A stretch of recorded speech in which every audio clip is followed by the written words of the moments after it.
Welcome, everybody. This is April 19th, 2023, a special board meeting for the Board of Education for Nevada Unified School District. Please rise for the Pledge of Allegiance.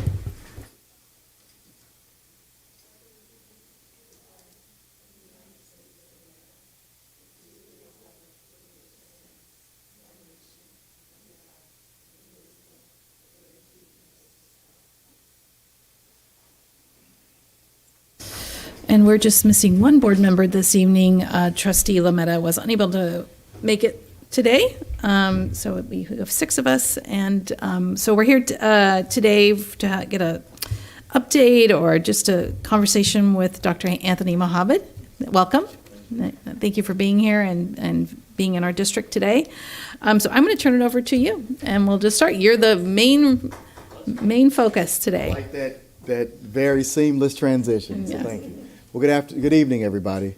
And I'm honored to have the opportunity to come before you all. As I said last year, Board of Education work is one of the truest forms of public service because you don't get any reward except seeing the students grow. There's not a financial incentive. There's not a political incentive. It's hard work just for the benefit of the community. So thank you for your service. This is year 2 of my work with the schools in Novato School District, and I want to give you just a brief overview of last year's work, and then this year's work has continued. Before I go over last year's work, I did want to lay a foundation, though. I came years ago. A lot of my research has been in the area of school culture, organizational culture, and I've written about it extensively. And I came, it was 2011, Dr. Derby? And did school culture audits at all the schools, assessments, to let them know how the organization's culture is doing. Since then, I've written and expanded my work in the area of equity. Dr. Derby and I reconnected, and there was a need, because of some things that were happening, some concerns about some inequity, to do an equity assessment at all the schools in the district. I came back after doing those assessments. They're made available to the board, available to all of the staff members and the community. And then I came back and reviewed the results of those assessments with all of the staff members and gave them a chance to ask questions. So why equity, and then why follow-up? I don't want to get too technical, but I think this is important. The concept of equity has been really convoluted or been abused over the past 4 to 5 years. If you look at any basic school mission statement, you'll see the term all, every, or each. And that all, every, or each includes all of the diverse representation of Novato.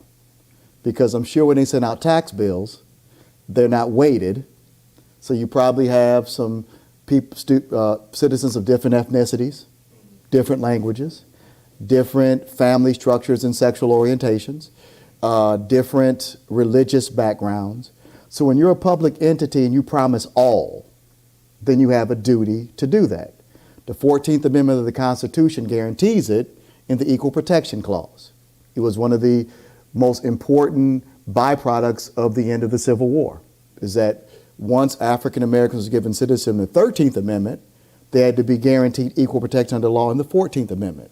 So you're an extension of the 14th Amendment, equal protection under the law. The public school system emerged around 1830. There were some vestiges before. The Horace Mann was really critical in that. What you have here in Novato is a duplication of the Mann system that was created in Massachusetts. Publicly funded system. And the only reason the school board was included is because there was so much apprehension because of the fight with Britain over taxation that an oversight board was a part of the compromise if people were going to pay a public tax for kids to be socialized schooling. So that's where the school board concept came from, oversight of public investment. The 3 key points of man in creating a public system was, one, that a system would be reliable. Because before public schools, education was private and was only the privilege of the rich. Man felt that if students had a reliable experience, that the quality of school in this neighborhood wasn't different than that neighborhood, we might reach the equality that was spoken about in the Declaration of Independence. Number 2 was to reduce crime. And number 3 was to socialize European immigrants into Americanism. Well, I think we've been pretty successful at the third one, but we haven't quite reached a reliable system. So the assessment is really, it goes back to 1830. Are you truly serving every kid? So that's what the assessment was for last year. Here's where you're strong, here's where you need improvement.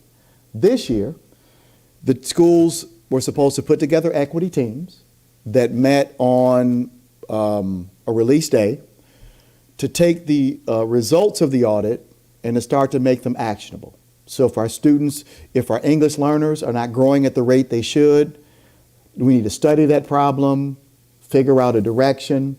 If our African American students are not being included, how do we do that? So every school's equity issues were different, and that's the purpose of a specific audit. There were 6 schools that I was 6, correct, Jan? 6, yeah.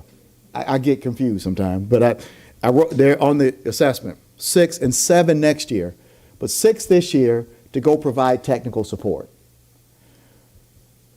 Also in January, I spent time with those 6 schools on the research for my book, Overcoming the Achievement Gap Trap, to give them some literature and foundation in what equity work might look like. I also spent a Zoom in October giving them some guidance on how teams operate, because teams and groups are different. So I've had a chance to visit all but one school. Sinaloa is my last school tomorrow, and to coach them on the process. So all of that's described in the opening part of the executive summary. And I've had the chance through coming back and coaching, a few things I want to point out to the board, provide some suggestions, and open it up for Q&A. One of the things that came up pretty much across the board is that every school has a lot on their plate.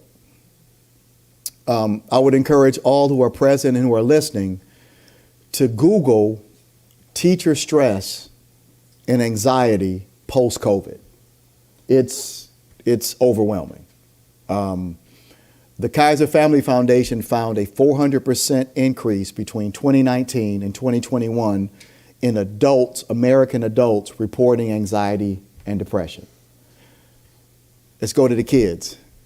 56% among middle school students, 58% among high school. So we're trying to go back to normal with people that haven't even really recovered from the traumatic experience. All of our social instincts were curtailed and really came to a halt for almost 2 years. It's been hard for adults. It's been super hard for kids. And one of the things I've heard, not just in Nevada, but pretty much nationally, is that this feels different and the kids are different. And that's true.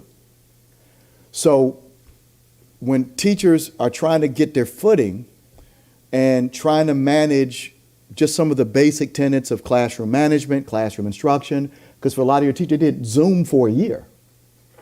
Trying to scale classroom instruction to a virtual platform with no training, a month to get it done. Could you imagine a kindergarten teacher trying to simulate kindergarten on a screen? And then half the kids' screens aren't even turned on. 50% are on mute. You even know if you're talking to anybody. We've, by and large, not really given full analysis to what that has done to teach. And it's going to take some patience. So at every campus I work with, there was sincerity. But based upon kind of what I described in the executive summary, Doug Reeves calls it initiative fatigue. When there are too many priorities, it's hard to make anything a priority. And my recommendation is to be patient with them as they go through this process. And every campus is at a little different place. Some are deeply into the process. Others needed to lick their wounds a little bit. And the day I spent with them was really just helping to reframe, okay, here's what your task is, here's how you go about it. With others, I was able to get more granular and get into the finer points of interpreting their data, picking professional development. So there's a spectrum of where they are in the process. The second piece I like to address is still a need to address valid data to figure out their effectiveness on their equity journey. Your district has a lot of data, but I don't know yet if all the teachers know how to use it. Is it properly organized? And is all the data valid? I'd like to share with you something that I've discovered with quite a few of the schools I work with this year, is your teachers, part of almost every recommendation in the audit is that they get engaged in the instructional data cycle of picking essential targets, which I understand you had a presentation on yesterday. You've done a really good job on that. Assessing it, and then acting on it. All the schools tend to be engaged in that process. But some of the data points, like a national norm reference assessment, comparing to what teachers assess in the class, could be misaligned. So if I'm a teacher and I have the district's essential standards and I taught it, but Galileo assesses something different, now I'm comparing an apple to an orange. And to assist them in their data efforts, I'm recommending that there be a deeper analysis. Do the teachers have the right data in front of them to make informed decisions about their impact on kids? And then finally, at a beautiful opportunity at Rancho today, and we spent a lot of time on professional support and development. As they've gotten deep into their data, they're finding that with their English learners, they've made some really good progress, but not necessarily with economically disadvantaged. So we had a discussion about some of Eric Jensen's work on how poverty affects the brain, instructional strategies around how we can compensate for what poverty doesn't allow kids in their day-to-day experiences. So it's a basic premise that I can't do better if I don't know better. And it's kind of saddening to hear that some of the professional development days were kind of taken out and moving in the calendars going forward for various reasons. But we can give them data all day long, but the teachers don't know how to do better. Then they're just taking that data and it's just interesting, but I can't really do anything about it. So I'm still seeing a need to align professional growth investment directly to what the data is telling the teachers that they need to do. And one last piece, and it was something that came up, we had a discussion at San Marin, really differentiating that the equity team is about actually measuring the impact of student learning. That's a little bit different than social justice. Both are important, but an equity team isn't necessarily a social justice team. They're really two different things. You can advocate for things that are more inclusive. That's absolutely essential. But an equity team's work is looking at the impact of the school experience on student growth and development. So if they're confused, then the team might go astray, where there may be a need to separate those two because they can run simultaneously. So, like Forrest Gump said, that's all I have to say about that. So I wanted to pause for questions from the board or questions from the public. So this year is about coaching.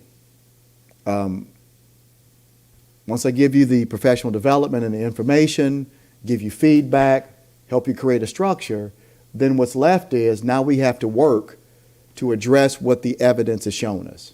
And that's what stage we're in. And I'll be repeating this with the other 7 schools next year who weren't a part of this cohort. And then I'm going to sit back and watch you fly.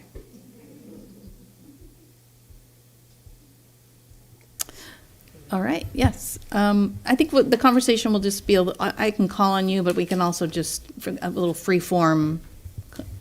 So I'm very interested in the importance you put on the kind of assessment that you're doing. A social justice assessment is not an academic progress or question. So how do you, or how does a teacher, and your point was, I don't care if you can add those columns to numbers, I care about how it affects you in your academic progress beyond just the task into the skill. I heard you say some of that. Equity simply means So- that what we intend as progress, or what progress looks like in our school, that is equitably distributed among all our students. That one student group isn't being ill affected compared to others when it comes to things like literacy, numeracy, critical thinking. Now, there can be links to social justice. Social justice work is really, really important. It's just different than an academic focus on equitable outcomes. So to be clear, that when you say equitable outcomes, I can read this passage and do some particular task that is a measured assessment, and every student should be able to do that equally. Yep. No matter what their background or Absolutely. what their family circumstances are. And when you look at And your, we should be measuring the academics, not what's going on the playground necessarily, but can you do the coursework in the program? Is that, as am an I equity understanding team, your yes. point? And so I shouldn't be able to look at a high school's SAT scores and predict progress based upon your race, your gender, your economic class. So equity work is looking at that wide variety of evidence through an equity lens and seeing, are we seeing patterns that perhaps boys are not progressing in fictional text at the same rate as girls? Is there something about how we're teaching boys and supporting boys that's causing that disparity? Because what the data is showing is that we have this trend that when all genders come to class, boys are not progressing compared to girls. So you described the corollary, which is if I take the data and look at it and I can predict gender or ethnicity out of the data, then that's a problem. I need Absolutely. to go back and re-engineer at the front end to make that so that's not. Yeah. Oh, thank you. For And the social clarification. justice work would be, there was somebody who said something insensitive to a group of students and it really hurt their feelings or made them feel like they're not a part, or it was insulting. That's an incident that needs to be addressed because that's just not just. Equity work is about monitoring the progress of students so that you can't tell or predict outcomes based upon personal characteristics. Thank you. This is really a beautiful introduction to this work. Thank you. When we talk about the factors that we should not be able to predict outcomes for, you mentioned literacy, critical thinking. Are they the same factors that we should be evaluating? When you go into a school site, is it the same factors at every site that you're looking at? Are we evaluating for those same pieces, or does it depend on the site? No, same pieces. So the data I collected, or the evidence I collected for the audit, was the same at every school. State test scores, attendance, discipline, any local or national assessments. So if you get a chance to look at the assessment, it lists all of the artifacts that were gathered and analyzed. Okay. And then they were applied across different student groups. So if we're looking at an assessment of reading, all the kids took it. But if we disaggregate it, we can look at patterns. We look at attendance. Are we having an issue at the high school with a certain student group attending school less than others? We look at incidents with resource officers. Is it affecting some students more than others? So it's really objective. A student should be able to come to school and not be disproportionately suspended. If that's happening, we need to investigate why it's happening, because you shouldn't be able to predict the student's probability to be disciplined based upon race or background, etc. So the goal is to make it as objective as possible so that if I bring my child to this school district, who my child is should not be the biggest determining factor in how my child is served and what I expect when my child leaves. Great, thank you. And a second question, in your evaluation of each of the sites, you sort of listed priorities or areas of focus. I appreciate your contextualizing this initiative fatigue. As a teacher, that's very real. Each site had a number of things to focus on moving forward. Is there a way to prioritize that work and so that we don't experience initiative fatigue and trying to do all those things? One of the things I emphasize, maybe I should emphasize more, that you want to look at your improvement over a long period of time and then prioritize. So there are some things that are immediate need and some things that are not quite as urgent. You want to kick the can down the road. So you can look at a whole battery of information about where we need to improve. You got to prioritize it. You just can't do it all at one time. And it's okay to prioritize. Some things we might kick the can down the road for 4 or 5 years. We know we have to deal with it, but it's not essential right now. So school improvement is a continuous process, but the ability to prioritize is important. Kind of like the curriculum. If everything's important, then nothing's important. Everything can't be important simultaneously. So having the discipline to really focus on the things that are most essential, that's what you're doing with your power standards and your proficiency-based education. You're looking at the entire set of California standards and saying, of those standards, these are most important. It's not that you won't teach some of the other ones, but you're saying that these are the most important. It allows focus. It allows people to really reflect on the impact that they're having and get some positive reinforcement. And what you might find, if you address those things that are most important in the front, some of those lagging priorities might not even be a priority by the time you get to them. If kids are reading better, they're feeling more engaged, more successful, maybe attendance doesn't become a problem 3 years from now, because if you address the priority, some of the lagging priorities might not even be a priority 3 or 4 years from now, because you focus on what was most important. If everything's important, then nothing's important. And that's real hard for schools to do.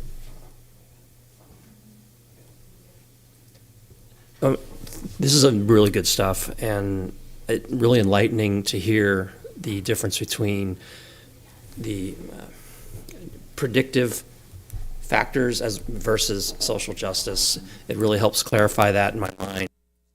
We tend to cloud them pretty readily, especially when we get emotional. So that really helps me a lot to understand that. One thing, maybe stepping back a little bit further, and I wasn't here, well, I was in town, but I wasn't on this board in 2011. I'd really be interested to hear your take on what you see, what you recall from 2011 was the general, not, if you don't have details, I get it, but your general impression of 2011 and general impression now, and what has changed or has not changed? Dr. Durbin and I have had conversations about this extensively. The landscape of education has changed significantly since 2011. There was a level of predictability and stability, both within the daily responsibilities of teachers, but also externally. We're in the midst of a very volatile set of political hot-button issues that are having a real effect on teachers' predictability in their practice, even down to the big debates we had about masks, in school, out of school. There are some external issues that have made this much more difficult. And we add to it a massive teacher shortage, the Great Resignation, which affected education the same way it affected everybody else. About 3% of the workforce just quit over COVID. Other economic opportunities. Teachers are making choices. Do I really want to do this, or can I do something else? So I think some of the stability of the institution of education have changed significantly right under teachers' feet. And they're wondering, we have record low enrollment for university students in teacher education. So we're losing teachers on the front end, and they're not bringing enough teachers in to replace them. And it hasn't hit you as much as it's hit some of the other districts, but math just says that eventually it will. So the need to retain good teachers and put them in working conditions that help them grow was much more of an issue today than it was in 2011. Another issue that's very different now than then, but I'm happy to hear that at least from a systemic standpoint, I've seen evidence at the school level, allowing teachers to collaborate and collaborate around the right work. I saw a deep commitment to that in 2011 that I didn't see quite as much commitment to last year, but I'm proud to say that what I witnessed this year, it's trending back the right way. What we know about educating kids is pretty concrete. Teachers work better when they work together. They need time to do it. When they get time to determine what it is that is important for kids to learn, Marzano would call it a guaranteed and viable curriculum. When you have inequitable learning targets, if you get to learn this, but you get restricted just by virtue of access, you're going to do better because you were taught at a level that she wasn't. So leveling the playing field with access, empowering teachers to engage in the assessment process, let's gather evidence, and then help them concentrate on supporting kids who need that support to hit that target, and enriching kids who are able to go a little bit deeper. When teachers engage in those 4 activities, you go to Finland, you go to South Korea, you go to Singapore. In Singapore, I'm not trying to put pressure on you, but teachers get up to 12 hours of collaborative time a week for lesson design, studying other teachers, assessment analysis. We give our teachers an hour a week, maybe, 45 minutes, maybe. So we know what works. And what I saw in 2011 was more of a systemic focus, and it could have been because of COVID, that I'm happy to see you're getting back to, but it would be really unfair to, because again, it's comparing apples to oranges. I came back to work with you right after people came out of a year of virtual instruction. I don't think it's fair to deeply analyze somebody at their worst moment. But I do see that you're getting back to that. And you'll see in the report, there's still, in some schools, there's still kind of, I compare it to like a bear coming out of hibernation. It takes you a minute to get your balance and equilibrium. I saw a much more solid equilibrium in 2011, but I will say that I see it trending in the right direction. And kind of following that up, and I lived in this town probably way too long. So, and Jan knows I talk about this, but the community itself has issues, of course, and all the work you're doing is working with the community that we work with, but it's subjected to the outer community, the parents, the influencers, whatever. And can you just speak to, I mean, let's say we do a fantastic job. We get everything in the classroom is going exactly right, and all that's working. We're still exposed to the outer community with its biases, its preconceptions, its issues. Can you talk to how we can address that? Communicate as much as possible. Be as accurate and thorough in your communication as possible. Listen to what's valid, because though we may be working out, maybe some things we can work. So to be able to discern from what's privilege as opposed to a real concern. Because some criticism could be valid. I wouldn't want to lump it all into one category. And to be true to your purpose and your vision.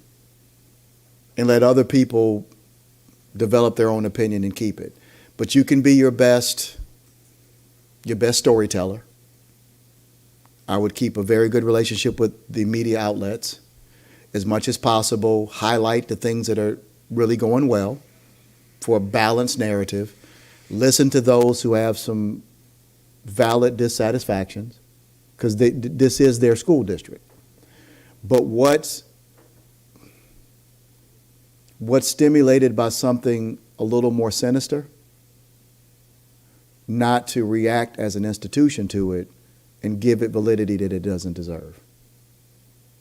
So if you believe that all kids should get a quality, rigorous education, and you favor an inclusion model for special ed kids, where students with disabilities get access to the same access to regular ed kids, and the parents upset with that.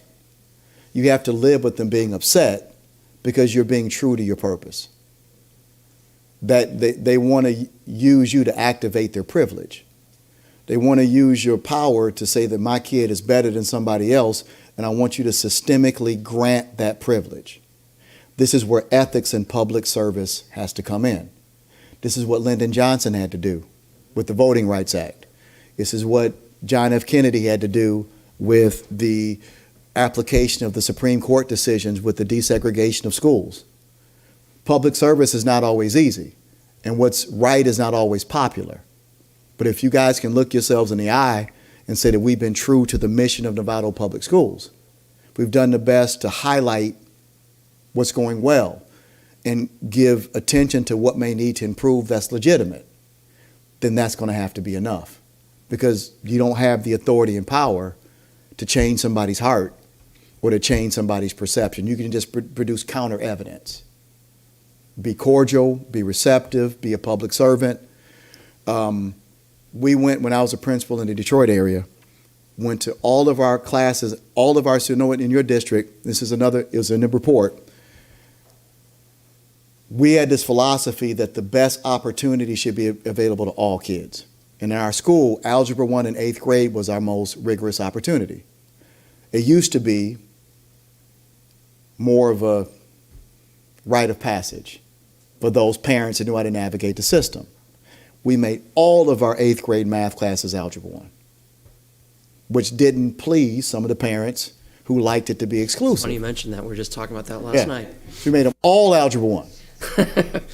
And my message had to be, are you asking me to suppress somebody else's child's opportunity for your child's feeling of superiority? I'm sorry, that's where my service stops. Because I can't suppress somebody else's child for you. What I can promise, your child's going to get the same level of rigor, same level of opportunity, same level of support. Their learning won't be hurt because other kids are in that class. That will be a concern. That's legitimate. But I can't suppress somebody else's child's opportunity for your exclusivity. There may be conversations you have to have like that and live with it. It's just amazing you brought that up because it's literally, that was a conversation yesterday that we were talking about because we do have tracking in math in 7th and 8th grade, and it's something I want to take a look at.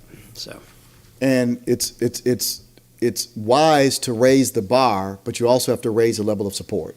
If you raise the bar for everybody, if you raise the support for everybody, and some kids won't need the same amount of support, but the same high bar is there for, that's equity. So around that, there's certain things that students have to graduate with in order to go to different higher educational institutions, and you kind of have to work backwards from there to get to that place. And my question was around, like, at what point are we trying to have those conversations with kids, but also, I mean, I guess it comes back to support, but how are we making sure that instead of lowering the bar, we're raising it, I guess?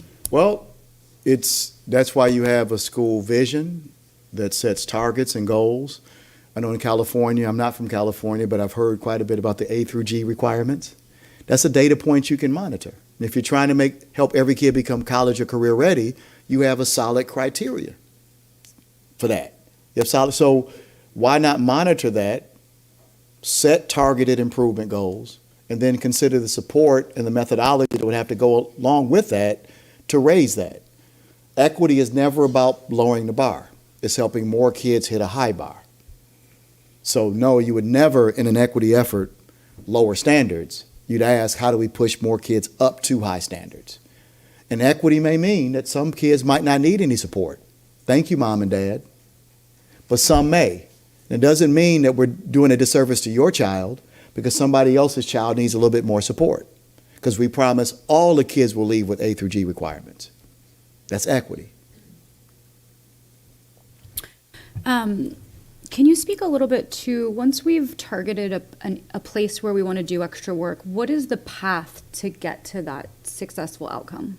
When you say extra work, could you expand? Like, we've found something at a certain site that's where we need to do more work. We've seen the data points are becoming predictable in a way that we don't want. We want to be able to have it be that we can't predict how people are going to do because they're all getting what they need. How do we get from where we are to where we want to be? Well, that's why we organize equity teams. That has to be a coordinated effort at each campus because they're the people who are engaging with kids every single day. If we're seeing an issue with boys in fictional text, do we need to adjust the type of novels or fictional text that kids engage with? Maybe it's not gender balanced. Do we need more sheltered English instruction because our English learners? It's going to be organic for every campus. So the And that's why equity you have an equity team. is built of teachers who are looking at the data and then Setting goals. pinpointing things and assisting teachers in either curriculum choices or support services? Yep, that's how it's designed. Okay. And one of the things I pointed out in the assessment is that your schools are in different places Yeah. based upon how they're handling initiative fatigue. Which leads me to my last question. What do you find are successful motivators for teachers, equity teams, sites that have worked, particularly knowing that that's where we are right now? Be really, just like you with your proficiency-based education, be really clear about a small handful of improvement indicators. Invest in those. Celebrate, highlight those who are making progress. Number one, because it shows appreciation for their efforts. And number two, you create an opportunity for other schools to learn. So let's say at Lou Sutton, they're knocking it out of the park with phonemic awareness for English learners in kindergarten. Well, wouldn't that be a great opportunity for Rancho or other school to learn from? So celebration and acknowledgement of effort and growth, almost like Jim Collins called the flywheel effect. It's harder to begin, but a flywheel, once it's going, the momentum of it keeps going. Celebration and acknowledgement are good ways, not only to show appreciation and validation, but as examples for others of what it looks like when you're doing what we expect. The research has shown it's a lot more effective than condemning what you don't want to see. Topic question, not off topic, but a different dimension. My family is all in the construction trades, and I've always been very interested in the career technical education tracks. There are most of my cousins got a JC degree. They own their own businesses. They're successful business people. They're doing amazing things. But their core skill was a tradesman, a sheet metaler, or some other craft that moved them forward. So that used to be the kind of wood shop, metal shop kind of issue. And in my case, the education that I got in my household was as much on how to operate heavy equipment or frame up a house or pour a foundation as it was to read or write literature. And the value system was equally important. And that meant I did JC before I did university because I didn't do A through G program at high school. I did a program that was much broader than that, much more diverse than that.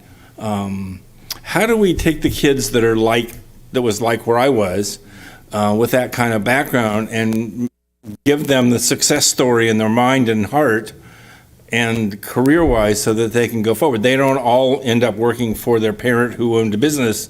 Maybe their mom or dad works as a foreman or a team lead in some shop, and that's as much leadership as they've ever seen. Clearly, they could do more if they were given more. Yeah. So that's off from the A through G topic. Mm-hmm. That's not everybody has to take high course algebra, but everybody has to understand how to be successful. Yeah. Well, so that's a little off topic, and that's okay. When it comes to career pathways, I like to simplify and summarize the school's purpose is to prepare students to have choice. My pathway shouldn't be because I can't do anything else. It should be because I've made the choice to be a mason, the choice to be a mechanic. And if you go look at some of the college boards' research on going into the CTE fields, to be an auto mechanic the mathematical skills necessary for that is equal to entering freshman year of college. Computer science, but it's just a different application of those skills. Where it can become dangerous is if we start to steer kids into certain things we think are best for them because you're not that smart, you're just good with your hands. All good with your hands, it's just applied mathematics. You're good at math, you're just better at it applied. So if we give all kids equitable exposure and let them choose, you'll find kids that choose to want to be electricians, kids that choose to want to be brick masons or to be plumbers. These are honorable fields. But I don't want to have the choice to say, Jan, you're going to be better off being a plumber. You'll be better off being a computer scientist. That's not a choice that I should be empowered to make. I'm going to give them basic skills and exposure and then allow them to look at the opportunities and make the best choice for them. Because what often happens is, when that happens, subconscious bias kicks in, and then we start steering kids of color in a certain area as opposed to other kids or kids of poverty in certain areas, and it becomes kind of a subtle form of discrimination. At Adelaide Stevenson High School in Illinois, which is the #1 public high school, 7 of the last 10 years, it's they have the highest average ACT score of any public institution in the country. Every kid at Stevenson has to take a CTE course to graduate. Every kid. I don't care if you're going to Harvard. Yeah. So there are kids that do that and say, you know what, I could take off with this. But every kid has to take a CTE class. That example, I'm just curious, does everybody take geometry freshman year or sophomore year? It depends. You can reach out to their superintendent, Eric Twaddell. I'm not sure down to that level, but I know they don't have remedial courses.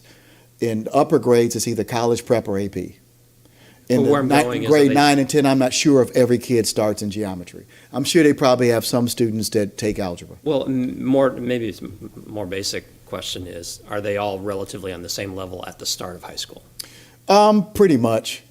Their variation is really low, but what I love is that they haven't made a differentiation that CTE is for one level of intelligence and AP is for another. That electricians make really good money. Plumbers, that we're going to expose kids to a wide variety of opportunities and allow them to make their choices. That would be equitable. But where I've seen, and it happened to me in my experience, I grew up in Flint, Michigan. We were steered more. And I was one of the few on the college prep track. But some of my friends who could have gone to college were steered very early through a very inaccurate lens that counselors or teachers had about them, that should be the track that they place them on. All I'm saying is, if you open up opportunities, give kids the foundational skills, and then respect the choices that they make. Because right over in Silicon Valley, remember some of the best companies there, the CEOs never completed college. Steve Jobs, Bill Gates. Bill Gates found Harvard a waste of time. That's entrepreneurship. But Bill Gates obviously had the skills to run his own company. He just didn't find going through 4 years of college as beneficial. I think whoever educated him did a good job. So I have a question going back to what Trustee Jacobson was talking about in terms of how we progress or move forward. And a couple of things that you've suggested in here, I'm struggling a little bit with and thinking maybe it's like an order thing, order of timing. The professional development piece in particular, I've been involved in schools long enough to know that we had professional development that was offered and required, and that was not favored by a lot, and they were wanting more targeted professional development. So the structure was changed to, we have these opportunities, and so, thought that was working. It sounds like maybe there's still some sites that disagree with the professional development, or at least what I was reading. So I'm wondering, because I've heard you say it and we heard it last night, that maybe we're we would be best served is to do more collaboration time, because one of my pet peeves is having individuals do their own thing is a lot of time wasted, because if you could work on something together. And you'll be more efficient at it. And you'll be better. More you do it better. consistent, and you Yeah. learn from others. And so I'm wondering, the desire to have whatever that ends up being, but before that, having the time to collaborate Yeah. and investing in that time and focus so that everyone can and then maybe from that, then you determine what professional development. Yeah. And it's looking at professional development beyond an event, but an ongoing level of support that happens through multiple platforms. Today, when we were Rancho, I introduced them to an online platform with differentiated videos on different instructional practices. So PD doesn't necessarily mean that everybody comes to the auditorium on Thursday. I'm really speaking more, how do we equip teachers with what they need to face the biggest challenges that they have? And some of the challenges of time and structure could be, but if we can find different ways. An article study. Go visit another teacher who's using a strategy. So I think really reframing what we mean by professional development is not just an event, but an ongoing set of supports that I have to help me get better at serving the kids I have. And there's nothing wrong with that district PD day on a wide theme, but that's not going to get you your biggest bang for your buck for improvement. You might get some collective enlightenment. But if I'm struggling with the engagement of males at a first grade level, and they're driving me nuts because they're wrestling, they're not paying attention, I need some support on that, and there's many different ways to give them that support. So I wanted to emphasize in the executive summary that don't forget in your planning efforts that as you make plans and you set goals, teachers are going to need some support to get there. And it may not always be a PD day, might not always be an event, but with the advent of technology and multiple sources, there are many ways to get teachers that support. Am I hearing you that the process of the assessment and the goal is what is the driver for the investment that the teachers make in this fatigued setting? That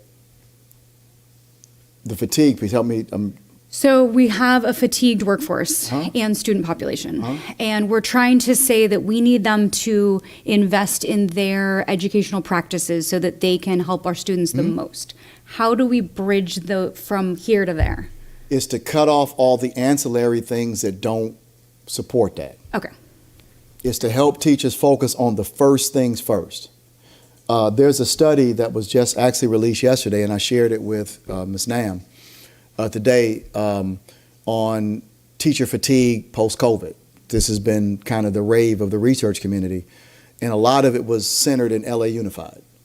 And they found two things that if you wanted to make real progress in reducing teachers' anxiety and stress, two things that would help right away. Number one, unexpected interruption of routine and time. So I walk in today and there's 3 teachers missing and I have to sub. I wasn't planning on that when I walked in. An unexpected meeting. So teachers are looking for some normalcy again. As many unexpected disruptions that happen every time that happens, it increases their anxiety and stress. So the more you can create certainty, teachers know they have to work, but when every day you have to walk in and wonder, what's the next emergency that's going to come up? What's the next disruption? So as much as you can disrupt, mitigate, or reduce unexpected disruption to teachers' time, it found it greatly reduced their anxiety. And number 2, and you're doing some of this, allowing teachers to be a part of the planning of the school design, the practice, and improvement. So the more you listen to me in moving forward and create a collaborative decision-making environment, I tend to feel better about my workforce. Those are 2 things that any district can do, like relatively quickly. So before you call that emergency meeting, wait a minute and think, is there a different way that can I send them an email? Before I give them another unexpected responsibility, it's more critical now, those disruptions, because of the experience of COVID, than it was pre-COVID. So just be mindful of that. So the more time teachers can spend on the things that are really, really important, the better off their emotional state will be.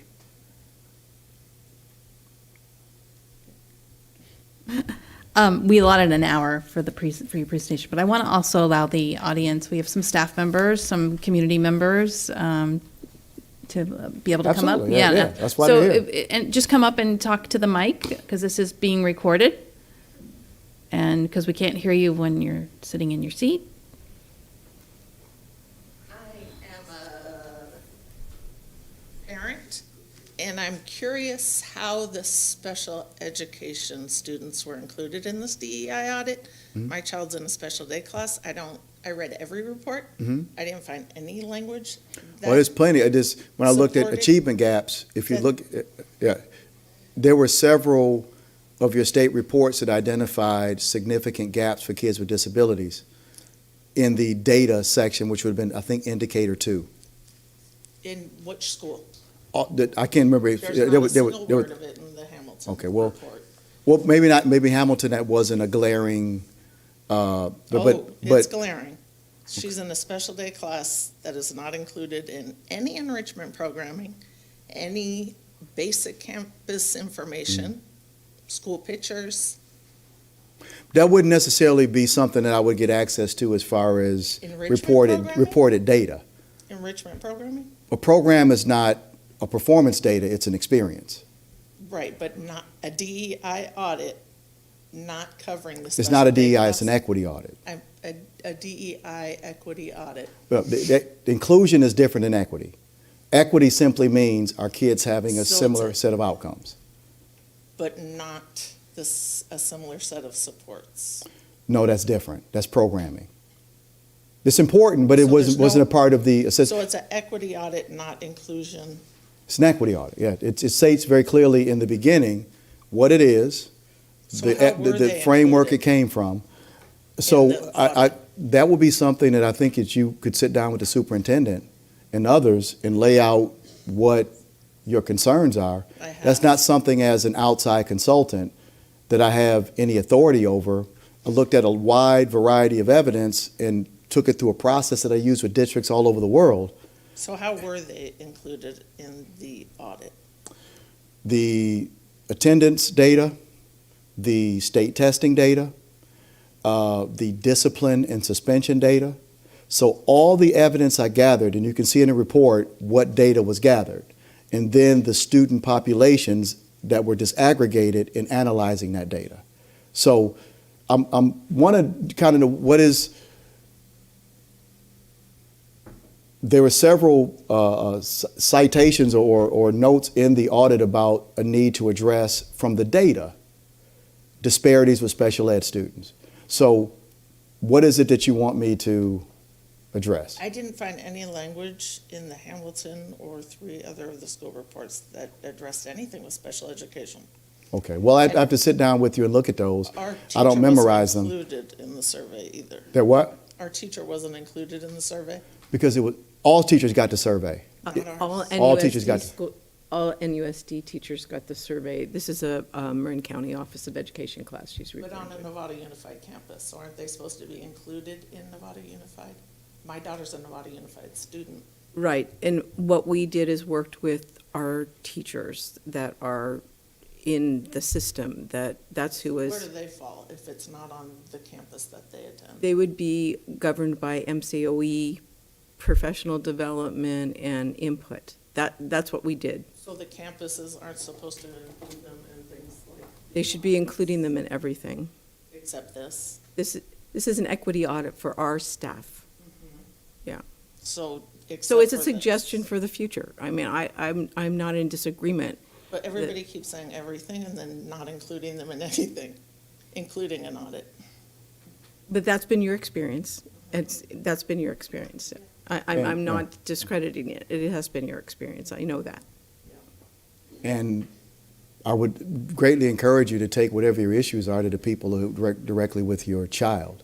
This is to explain my role. if you came to the doctor for some blood work, I'm going to run your blood through the same process everybody else does. But that doesn't mean that I'm going to catch everything or that I'm going to be the person that responds to it. This is just a measurement tool. Sure, I get that. So But if they you weren't want included in the audit, deeper, So that's, but their teacher in class, no paras, nobody was included Well, in the I- audit, but they're supposed to yeah, be included in I can't everything respond on to campus. the NUSD structure, but I was a principal for 11 years. Mm-hmm. And we had a district program in our school for kids that were cognitively impaired. Mm-hmm. They were housed in my school, but according to the state calculation and structure, they weren't members of my school community. But we included them in things like field trips, but when their data was counted, they were part of a district program, and it sounds like your child's program is part of a county program that's housed in a school. She's a Nevada Unified student that they put in. But the county those are program. things that, I don't know if I'm the person to be able to respond. I get that. Connie, your question. So I would like is there to any question allow about the assessment? other community members to speak, so thank you. Yeah. Thank you. I understand, but I think that they should have been included if they're on the campus, if they're supposed to be included in everything. Hi, my name's Cheryl How you Paddock. doing, Cheryl? I'm here with my colleague Elena Cantor from Northburn Community Services. We're a partner with NUSD on school sites, and we had a question around what does it look like in terms of community partners supporting the equity team process? Absolutely. And we know that the work is going to be focused on academic outcomes. We also know that But also social and emotional, it's not just Right. academic. And also, I was going to say, we're also willing to host, further to Trustee Mack's comment, we're willing to host collaborative conversations if there needs to be a home for that outside of school community, because we're dedicated to the students and family engagement as well. Well, in a couple ways. One, that some of the concerns of community members stimulated the need to do the assessment. So being able to articulate to the board and the central office what you need from the community is a way that you can participate. Because some of the concerns of parents brought about a need to take a deeper dive into what's going on. The second thing would be to reach out to the principals at the schools to see if perhaps you can be of service in working with the equity team, because you might offer, we even talked about in Rancho today, a need for some extended academic support and the support of maybe even securing Sonoma State and some of their pre-service teachers. When I was a principal in Detroit, we used Easter seals quite a bit for family support. So in really at a granular level, sitting down with that team and saying, here are things you may not be aware of that we can support you with in reaching those goals and objectives, because they have limited budgets, limited human resources. So twofold, helping to identify issues that the staff might not be aware of, but also participating as an additional resource in solving the problem. So I even put in the audit where some of the community members were a little bit more vocal, and that invite them into the process. Don't wait for the protest. But if I invite you early and you're part of the ongoing solution, then it doesn't have to be parents who are upset because of disproportionality with suspensions. If I invite parents to that conversation early, we can engage in prevention as opposed to just being reactionary. Thank you. And I love what you're saying. I'd also love it if the trustees or superintendent is able to guide the conversation, because going individually to equity teams at each school site can be difficult for partners if there hasn't been instruction from the district level. Now, I know that, don't you have a meeting like monthly with representatives from each school? We have the TLT that Karen does, that are the equity team leaders. So there is a district gathering of our representatives, and it may be a good opportunity for you to attend instead of trying to go to each school. If through their TLT process, there's a reporting at the district level, because that was one of my recommendations last year, that there be some sort of periodic meeting among representatives so the district can keep their finger on the pulse of what's going on. I think that'd be a wonderful opportunity for community support to be a part of that. And thank you for what you do. Thanks, Cheryl. Hello, everyone. Hello. Nice to see you again. I have a couple comments and a couple questions. I think for me as a parent, I was excited to have the equity audits completed in October of 2021. Can you come closer to the mic, please? Thank you. I was excited to have the equity audits completed in October of 2021, but here we are now in April, more than midway through of 2023, and I'm not hearing a lot of movement. That's frustrating to me as a parent because the school year's almost over, and it sounds like we haven't made much movement on that. It's uneven. In some places, there's more movement than others for the initiative fatigue reason. So there has been some tangible progress. Okay. It just hasn't been, the progress just hasn't been equitable yet. And Yeah, well, I ask that there that be a is little bit of clear. grace given because of the coming back from the COVID. There's so many things they have on their plate that Right. if you're a little patient with them, they will get there. And there's so many more inequities. And so I appreciate maybe you're using the gender examples, Dr. Mohammed, because they're less controversial between boys and girls. But I think we all know the biggest inequities that we see are with students of color, kids with disabilities, and kids in poverty. And so I think, we can giggle about the example, but even the example you used about the boy in kindergarten, we all know from education research that the white boy who's joking around in class, isn't he clever? Isn't he so smart? The black boy who's joking around in class, isn't he disruptive? Isn't he, whatever else? And you alluded to that, but you didn't say it was a racist idea that a lot of your friends in Flint, Michigan, because of racist ideas, were put on a track to not go to college. Well, I alluded to that, but Yeah. it's not always the reason, and it's up for each campus to make that determination. Sometimes it's racism, sometimes it's not. The goal is for every kid to have predictable, essential outcomes.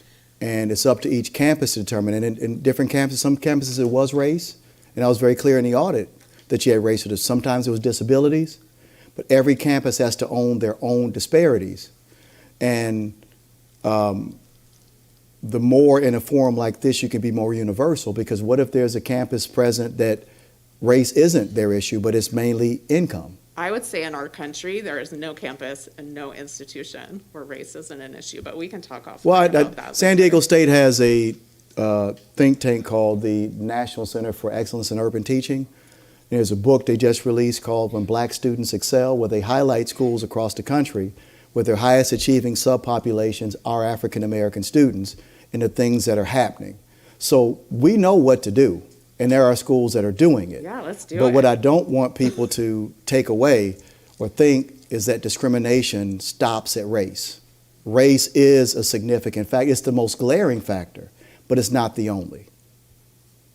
Agree. I agree that until we dismantle racism and create equitable alternatives, we won't reach any of the outcomes that we want. It's the root for me. So that comes to my question. My last two questions is, I'm hearing a lot that equity is about monitoring data, but for me, equity is really about culture. And when we're talking about professional development for teachers, when we're talking about they have fatigue from initiatives, I didn't hear anything about a culture change. I know that MCOE is saying everything we're doing is about equity, and what that means to us is race is no longer a predictor of educational success. John Carroll spoke those words and I wrote them down. And so when I don't hear, and when I hear oh, the teachers are fatigued and we're gonna do this little piece by piece and each school will have its own plan, it makes me really nervous that we're not doing a system-wide culture change that creates that culture where, you've all heard me say this a million times, every student feels safe, feels like they belong, and have what they need to reach their full potential. I think a lot of us in this room, that's what we want, that's what we yearn for.